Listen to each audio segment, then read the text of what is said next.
শুধুমাত্র ৩টা আলু আর ১ কাপ আটা দিয়ে আজকে আমি আপনাদেরকে এমন একটি নাস্তা তৈরি করে দেখাবো যেটি খেলে আপনি নিজেই নিজের প্রশংসা করতে থাকবেন।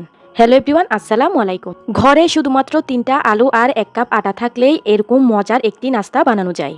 খাস্তা এবং মুখরোচক এই নাস্তাটি খেতে এতটাই বেশি মজার যে এটা একবার খেলে আপনি বারবার বানাবেন। আর যাকে নাস্তাটা একবার খাওয়াবেন সে কিন্তু আপনার থেকে একেবারে চেয়ে চেয়ে নাস্তাটা খেয়ে নিবে। তো প্রথমেই এখানে আমি একটা বাটির মধ্যে নিয়ে নিচ্ছি মেজারমেন্ট কাপের ১ কাপ পরিমাণ আটা।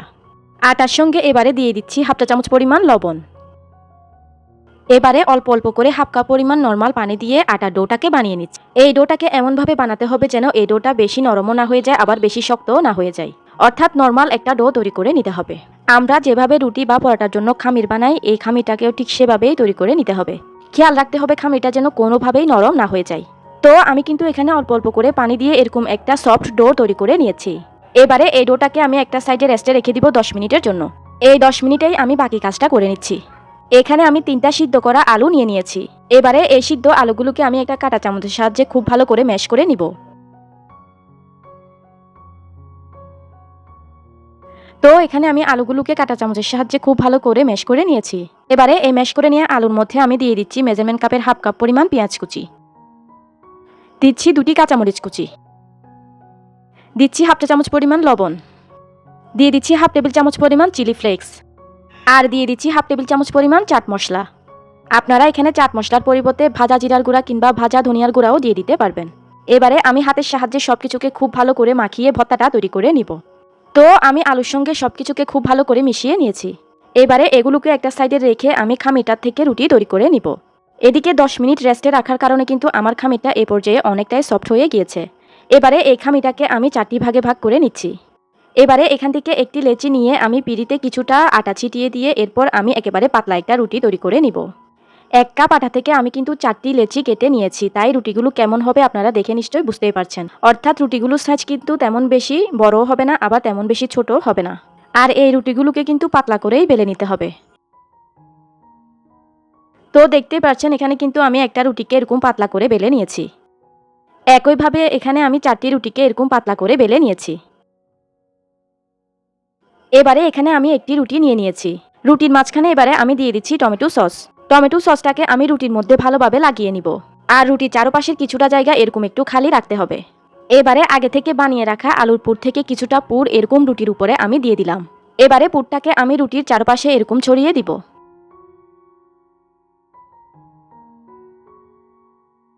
এবারে এটার উপরে আমি আরও একটা রুটি এনেও বসিয়ে দিলাম। আর একটা রুটি দেওয়ার পর রুটির চারপাশটা আমি একটু চেপে চেপে লাগিয়ে দিচ্ছি। এবারে এই রুটির উপরেও আমি আবারও টমেটো সস দিয়ে দিব। টমেটো সসটাকে আমি আবারও ভালোভাবে রুটির মধ্যে লাগিয়ে নিব। এবারে এই রুটির উপরেও আমি আবারও কিছুটা আলুর পুর এভাবে ছড়িয়ে নিব। এবারে আমি আবারও আরেকটা রুটি এর উপর বসিয়ে নিব। চারপাশটা আবারও আগের নিয়মে এভাবে একটু চেপে দিব। এবারে আমি আবারও এই রুটির উপরে টমেটো সস দিয়ে দিলাম। দিয়ে টমেটো সসটাকে এভাবে চামচের সাহায্যে রুটির উপর লাগিয়ে নিচ্ছি। এবারে বাকি সবগুলো আলুর পুরকে আমি এই রুটির উপরে দিয়ে দিব। দিয়ে আলুর পুরটাকে রুটির উপরে এভাবে ছড়িয়ে নিব।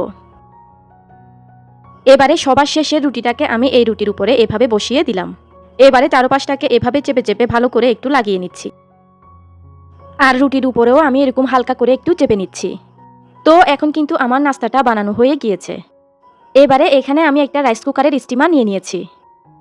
এবারে এই স্টিমারের মধ্যে আমি কিছুটা তেল ব্রাশ করে নিচ্ছি।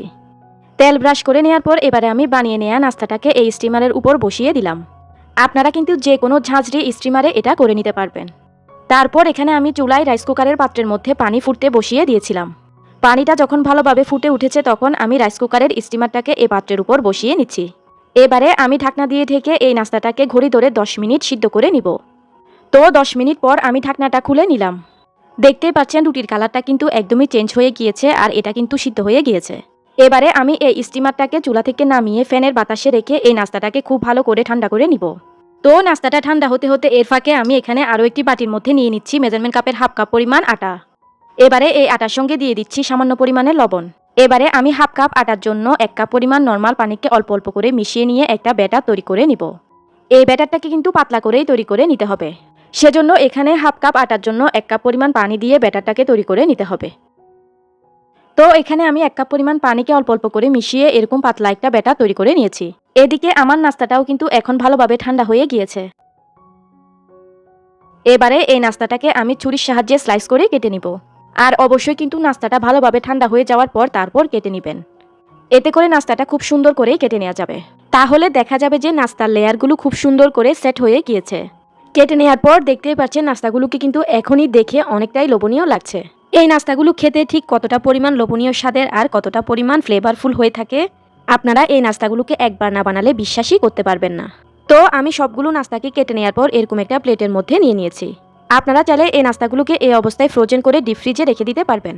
এবারে আমি একটা একটা করে নাস্তা নিয়ে এই আটার ব্যাটারের মধ্যে নাস্তাটাকে ভালোভাবে চুবিয়ে নিব।